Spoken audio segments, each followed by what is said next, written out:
प्रकाश वाला चैप्टर लगभग थाने समझ में आ गया होगा। तो अब आप आगे बात करना, कोई डाउट हो तो जरूर पूछियो, यहाँ लगे वीडियो रिस्पॉन्स जरूर दियो। तो अगर आप बात करा प्रकाश की परिघटना, प्रकाश के तरह व्यवहार करा है। तो पहले हुआ वर्ण विक्षेपण, ये चीज है वर्ण विक्षेपण।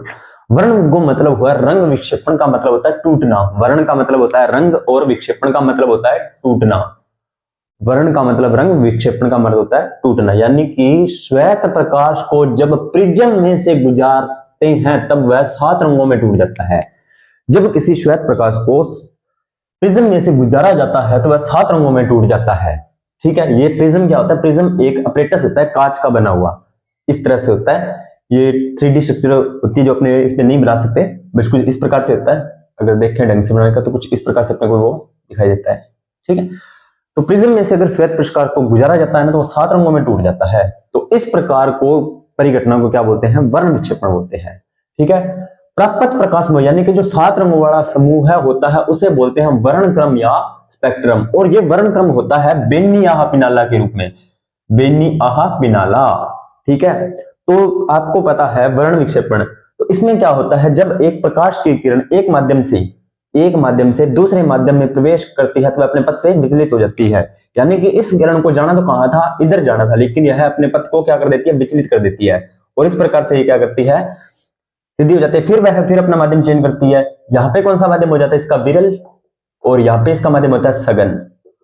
जब विरल से सघन में जाती है तो इस नीचे झुक जाती है, और जब और सघन से विरल में जाती है तो इस प्रकार से ये आगे बाहर निकल जाती है।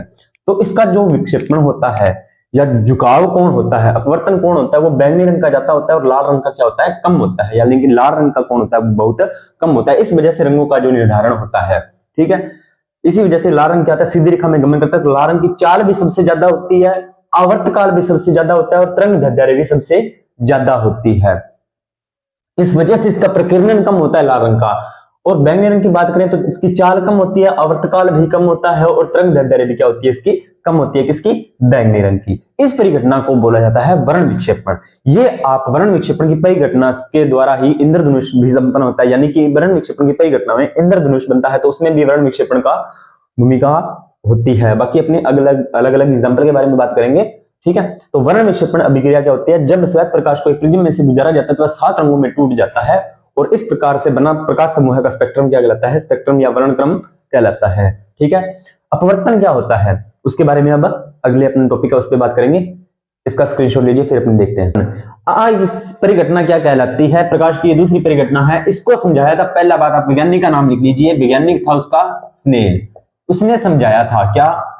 अपवर्तन के नियम वगैरह। लेकिन अपवर्तन होता क्या है? अपवर्तन क्या होता है? अपवर्तन की बात करते हैं कि जब कोई प्रकाश स्रोत से, ये मान लीजिए कोई आपका प्रकाश स्रोत है, प्रकाश स्रोत से जब कोई प्रकाश की किरण, ये जो आने वाली किरण है, इस किरण का नाम होता है आपतित किरण। क्या होता है?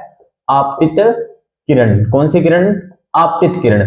जब कोई प्रकाश की किरण एक माध्यम से दूसरे माध्यम में प्रवेश करती है तो वह अपने पथ से विचलित हो जाती है। यानी कि इसको जाना किधर था? सीधा, लेकिन ये एक माध्यम से दूसरे माध्यम में प्रवेश करती है तो ये अपने पथ से क्या हो जाती है? विचलन दर्शाती है। क्या दर्शाती है? विचलन। ठीक है, विचलित हो जाती है। तो इस परिघटना को क्या बोलते हैं? प्रकाश का अपवर्तन बोलते हैं। क्या बोलते हैं? प्रकाश का अपवर्तन बोलते हैं। तो ये जो किरण होती है, इस किरण को बोलते हैं अपवर्तित किरण। अपवर्तित किरण, इस किरण को क्या बोलते हैं? अपवर्तित किरण। अब यहां पे शब्द आता है माध्यम। क्या होता है जी? क्या? माध्यम। माध्यम होता है, माध्यम होते हैं 2 प्रकार के, एक होता है सघन और एक होता है विरल। सघन माध्यम क्या होता है? सघन माध्यम होता है जिसमें कण क्या होते हैं? पास पास होते हैं। कण क्या होते हैं सर? पास पास होते हैं। और विरल में क्या होते हैं? कण होते हैं दूर दूर। ठीक है, कण क्या होते हैं? दूर दूर। अब देखिए, जल में कण क्या होते हैं? पास पास होते हैं, और वायु में कण क्या होते हैं? दूर दूर होते हैं। तो जल और पानी की अगर जल और वायु की अगर तुलना की जाए तो दोनों में सघन कौन होगा? सघन होगा जल, और वायु क्या होगी? विरल। वहीं पर शब्द आता है निर्वात। निर्वात का मतलब क्या है? निर्वात का मतलब होता है सर वहां पर कोई माध्यम नहीं होता, कोई माध्यम नहीं होता। निर्वात में कोई माध्यम नहीं होता। और सर्वाधिक प्रकाश की चाल भी किसमें होती है? निर्वात में होती है। आपको पता है कितनी होती है? 3 × 10⁸ मीटर पर सेकंड। ये इतनी प्रकाश की चाल होती है, पूछा गया क्वेश्चन होता है। अब अपने बात करते हैं कि सर ये आपने दो क्या बनाए हैं, इसको समझते हैं अपने। अगर प्रकाश की किरण सघन माध्यम से विरल माध्यम में प्रवेश करती है, कौन से माध्यम से, सघन माध्यम में प्रवेश करती है, तो वह अभिलंब से दूर हट जाती है। क्या हो जाती है, अभिलंब से दूर हट जाती है। ठीक है, तो इस प्रकार ये जो कोण बनता है अभिलंब और आपतित किरण के बीच में, इसे बोलते हैं आपतन कोण, कोण आई, और इसके बीच में जो कोण बनता है इसे बोलते हैं कोण आर, यानी कि अपवर्तन कोण। ठीक है, और अगर यही अपने माध्यम बदल दें, कौन सा माध्यम कौन सा पकड़ दें, सघन और विरल है यहाँ पे, अब यहाँ पे अपने विरल माध्यम कर दें और यहाँ पे कर दें सघन, तो प्रकाश की किरण क्या होती है, अभिलंब की ओर झुक जाती है। किसकी ओर झुक जाती है, अभिलंब की ओर झुक जाती है। तो यह परिघटना क्या कहलाती है, प्रकाश का अपवर्तन कहलाती है। क्या कहलाती है, प्रकाश का अपवर्तन कहलाती है। तो आपको सिर्फ इतना ही ध्यान रखना है कि जब प्रकाश का अपवर्तन क्या है, जब प्रकाश की किरण एक माध्यम से दूसरे माध्यम में प्रवेश करती है तो वह अपने पथ से विचलन प्रदर्शित करती है। क्या प्रदर्शित करती है, अपने पथ से विचलन प्रदर्शित करती है। अब देखो, ये तो है स्टडी की बात, आपको रियल लाइफ में भी आप देखते हो, आप अपने पथ मार्ग में, सीधे मार्ग में चल रहे हैं, बिल्कुल सीधे मार्ग में आप अपना काम कर रहे हैं, ठीक है, अपना पढ़ाई कर रहे हैं, बिल्कुल कुछ कर रहे हैं, लेकिन वहीं पे दूसरा माध्यम आपको याद रहता है आपके रास्ते में, तो क्या हो जाता है, आप अपने पथ से विचलित हो जाते हो। क्या हो जाते हो, आप अपने पथ से विचलित हो जाते हो। और माध्यम आपको पता है तरह तरह के आते हैं अपने समाज में। अगर अपने माध्यम में पॉजिटिव माध्यम आता है तो अपने क्या होते हैं, अपने मंजिल के करीब जल्दी पहुंचते हैं, और वहीं अगर नेगेटिव माध्यम आ गया अपने बीच में तो अपने मंजिल के पास पहुंचने के लिए अपने को टाइम लग जाता है। तो वो भी वहां पे भी अपवर्तन लागू होता है। हर चीज में रियल लाइफ को आप कनेक्ट करने की, साइंस को अगर रियल लाइफ से पढ़ने, कलेक्ट करने की आप कोशिश करते हो ना, तो बहुत जल्दी याद होती है। चलिए अब अपनी बात करते हैं इसके नियम, यानी कि स्नेल ने दो नियम दिए थे अपवर्तन से संबंधित। पहला नियम क्या दिया था, स्नेल ने दिया था कि पहला नियम की आपतित किरण, यानी कि आने वाली किरण, आपतित किरण, अपवर्तित किरण और अभिलंब, अपवर्तित किरण और अभिलंब तीनों क्या होते हैं, एक ही तल में होते हैं। तीनों क्या होते हैं, एक ही तल में, यानी कि ये आपतित किरण होगी, ये अभिलंब हो गया, और ये क्या हो गया, अपवर्तित किरण होगी। ये तीनों कौन से हैं, एक ही तल में होते हैं। ठीक है, ये होता है आपका पहला नियम। और दूसरा नियम क्या कह रहा है उसके बारे में अपनी बात करते हैं। देखिए दूसरा नियम क्या कह रहा था, ये कहता है, यहीं पे लिख लेते हैं छोटा सा ये, ठीक है, इसको नोट कर लेना साथ के साथ ताकि आपको बाद में दिक्कत ना आए। ठीक है, तो दूसरा नियम क्या कहता है, दूसरा नियम कहता है कि म्यू इज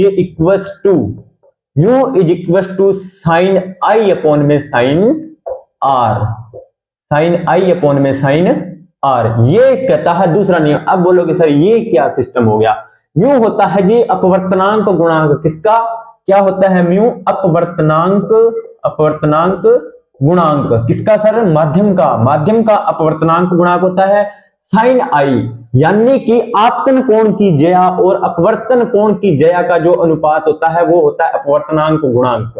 ठीक है, और वो माध्यम पर डिपेंड करता है कि अभिलंब की ओर किरण झुकती है, वो इस पर डिपेंड करता है।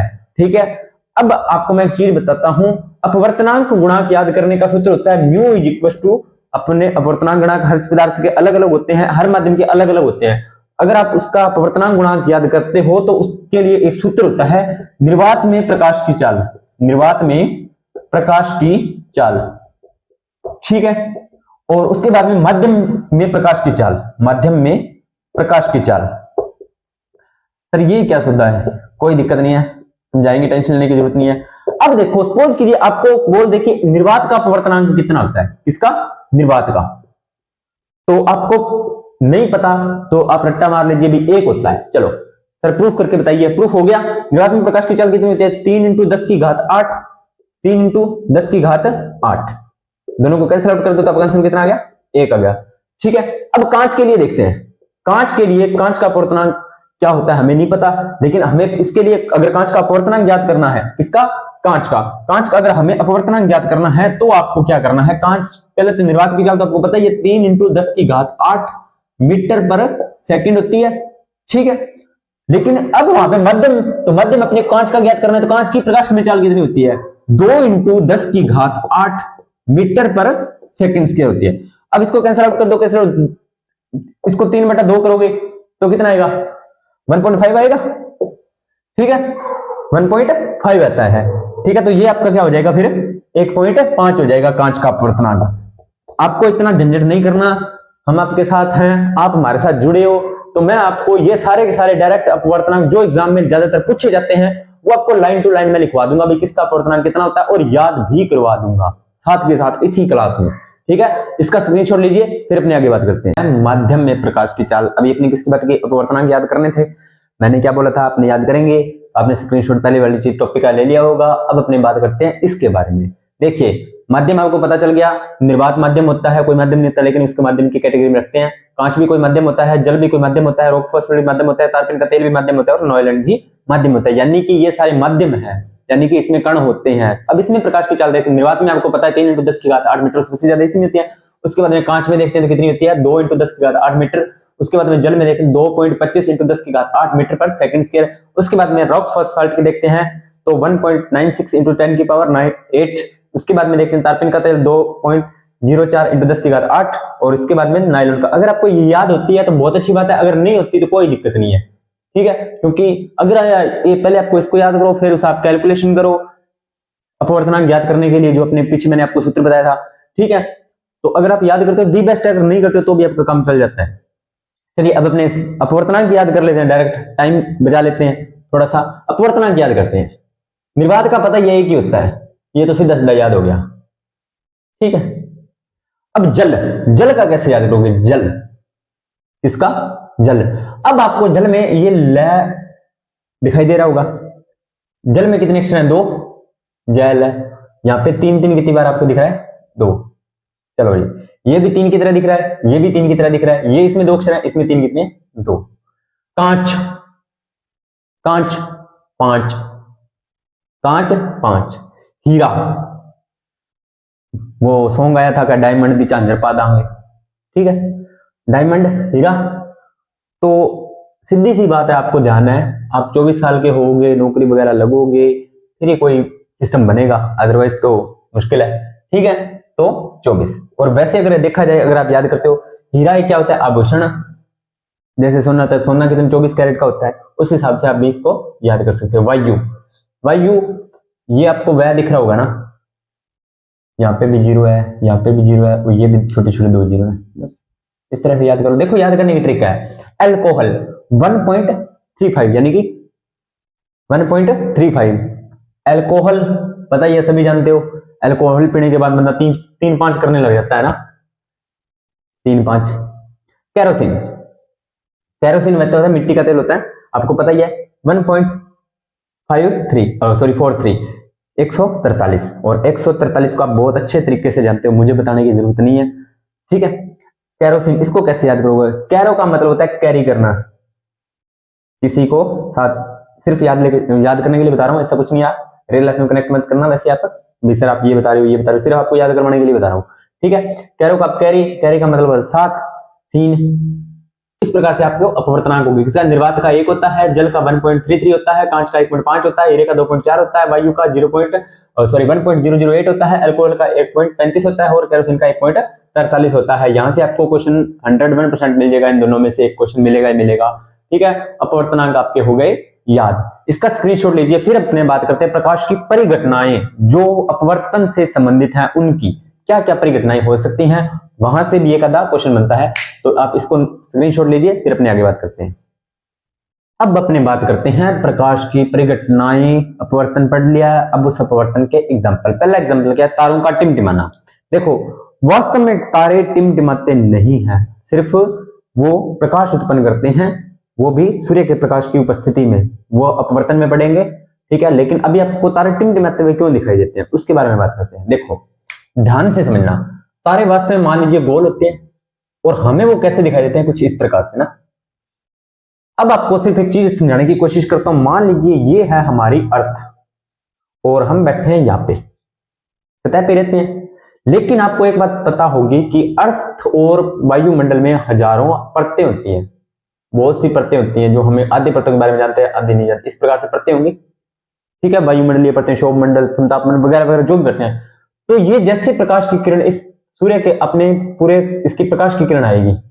ठीक है, प्रकाश हमेशा सीधी रेखा में गमन करता है, लेकिन अपवर्तन क्या बोल रहा है कि अपने पथ से विचलित होगा। जैसे इसका माध्यम बदला तो ये अपने पथ से विचलित होगी, किधर भी जा सकती है, इस प्रकार से ये विचलित होती रहेगी, इस प्रकार से। ठीक है, ये सीधी भी आ सकती है, किस तरह से भी विचलित हो सकती है। और इस प्रकार से विचलित होती हुई ये आती है और हमारी आंखों में ये टिमटिमाती हुई प्रतीत होती है। वास्तविक वजह ये है तारों का टिमटिमाता अपवर्तन। ठीक है, दीपक की लौ का हिलता हुआ प्रतीत होना, वही अपवर्तन। पानी की बाल्टी में सिक्का ऊपर उठा हुआ दिखाई देता है, अपवर्तन की वजह से। सूर्य का 4 मिनट तक अधिक दिखाई देना, यानी कि सूर्योदय के 2 मिनट और सूर्यास्त तक के 2 मिनट, जैसे मान लीजिए सूर्यास्त हो जाता है उसके 2 मिनट तक सूर्य अधिक दिखाई देता है और उगने से पहले भी 2 मिनट पहले दिखाई देना लगेगा, यानी कि 4 मिनट सूर्य का 4 मिनट ज्यादा देर तक वो दिखाई देता है।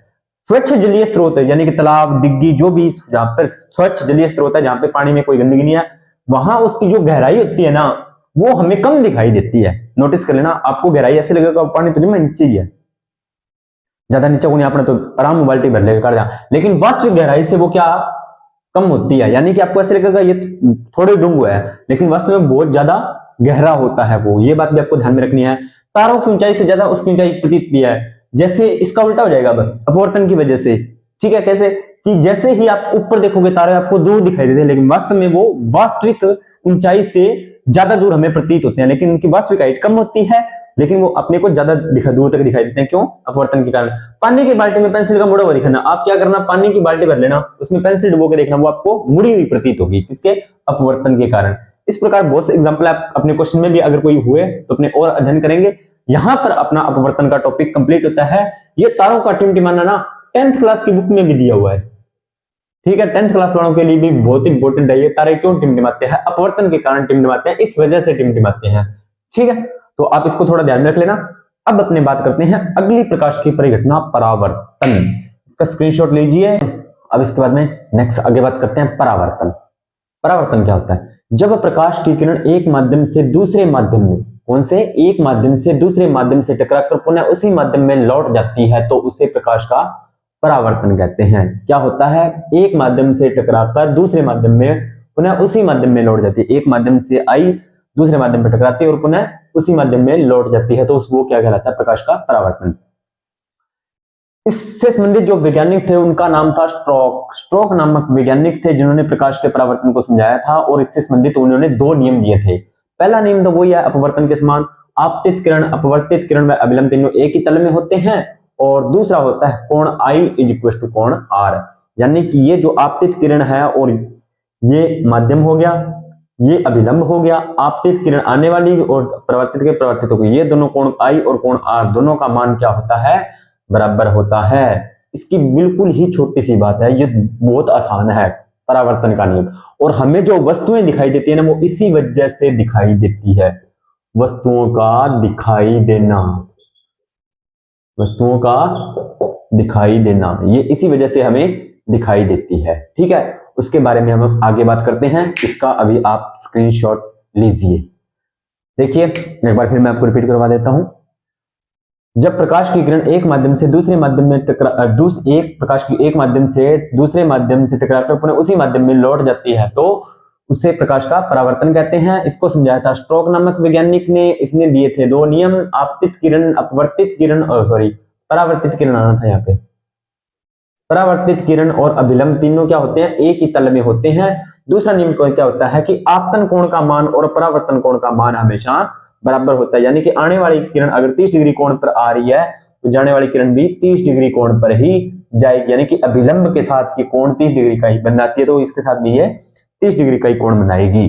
ठीक है, ये बात आपको ध्यान रखना। अब इसके छोटे छोटे 2-3 एग्जांपल्स हैं, जैसे वस्तुएं अगर कोई चमक रही है, कोई वस्तु हमें चमकती हुई प्रतीत होती है तो वो हमें प्रकाश के परावर्तन के कारण होती है। ठीक है, कोई वस्तु हमें दिखाई दे रही है तो वो भी प्रकाश के परावर्तन के कारण दिखाई दे रही है। ठीक है, हमें वस्तुएं दिखाई देती हैं वो परावर्तन के कारण ही दिखाई देती हैं। हम मिरर में अपनी शक्ल देखते हैं, अपना मुंह देखते हैं सुबह सुबह उठ के, ठीक है, तो वो भी प्रकाश का परावर्तन होता है। सीधी सी बात है, मैं आपको एक नॉर्मल सी बात बताता हूँ। प्रकाश का परावर्तन की वजह से हमें सभी वस्तुएं हैं जो दिखाई देती हैं, जितनी भी हम वस्तुएं देखते हैं वो हम प्रकाश के परावर्तन के कारण ही देखते हैं। ठीक है, वस्तुएं रंगीन दिखाई देती हैं, उसमें है कि वो रंगों का परावर्तन करती है। प्रकाश में 7 रंगों का परावर्तन होता है। किस रंग की वस्तु है उसके अपने बारे में पहले चर्चा कर ली थी। ठीक है, आज के लिए हम पढ़ते हैं इतना ही। कल अपने मिलते हैं इसी समय अगली क्लास के साथ, जिसमें अपने आगे बात कराएंगे।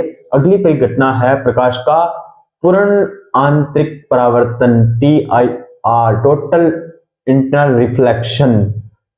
ठीक है, इसके बारे में अपने बात करेंगे क्या क्या होता है। फिर उसके बाद में विवर्तन है, ध्रुवण है, ठीक है, और भी बहुत से हैं परिघटनाएं, अपने उसके बारे में अध्ययन करेंगे।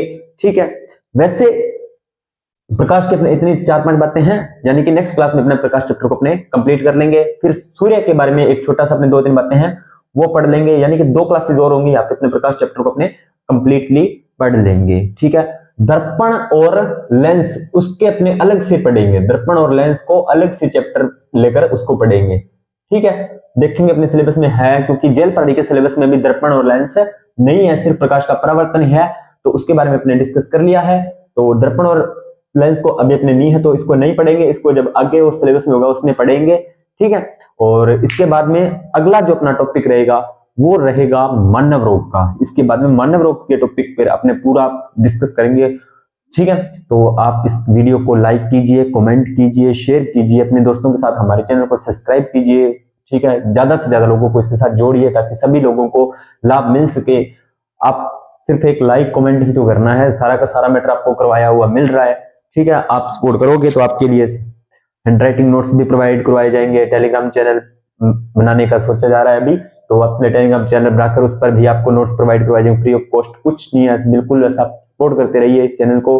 ग्रुप डी का आपको पूर्णतः सिलेबस करवाया जाएगा। पटवारी की वैकेंसी आ रही है उसमें भी साइंस है तो उसमें भी करवाया जाएगा। ग्राम सेवक की वैकेंसी उसमें साइंस है, एनटीपीसी की है, आरएस तक का साइंस कंप्लीट, आरएस प्री तक की जो साइंस है, जिसमें जो साइंस के टॉपिक हैं वो सारे के सारे करवाए जाएंगे। कोई चिंता वाली बात नहीं है, बस आप हमारे साथ जुड़े रहिए और इस चैनल को सब्सक्राइब कीजिए। और अगर आपने ऑफलाइन कोचिंग करनी है तो पदमपुर में सर्वोदय क्लासेस पदमपुर श्रीगंगानगर से है, तो वहां पे हमारे कोचिंग के जो संचालक है श्री मनीष राणा जी, उनसे आप कांटेक्ट कर सकते हैं। और बाकी आप अगर मेरे से ऑफलाइन पढ़ना चाहते हैं तो वहीं पर आकर मेरी क्लासेस भी ले सकते हैं, पूर्णतः बढ़िया तरीके से तैयारी करवाई जा रही है, कोई दिक्कत नहीं है। चीजें सभी आपको दी बेस्ट दी जा रही हैं। जो भी चीज आपको नहीं समझ में आए कमेंट में पूछिए। ठीक है, देखो चीजें सभी बेस्ट आपको प्रोवाइड करवाई जाती हैं, तो आप सपोर्ट करोगे तो ये सब कुछ है। ठीक है, तो अपने इस चैनल को अपना समझकर सभी के साथ शेयर करना है। ठीक है, तो इसको ज्यादा से ज्यादा आप सब्सक्राइब करवाइए, लाइक कीजिए वीडियो को, ज्यादा से ज्यादा वीडियो को शेयर कीजिए। बाकी आप समझदार हो, ज्यादा कुछ बताने की जरूरत है ही नहीं। ठीक है, तो मिलते हैं कल इसी समय नेक्स्ट वीडियो के साथ, तब तक धन्यवाद। पढ़ाई करते रहें, अपने लक्ष्य की प्राप्ति की ओर बढ़ते रहें। धन्यवाद।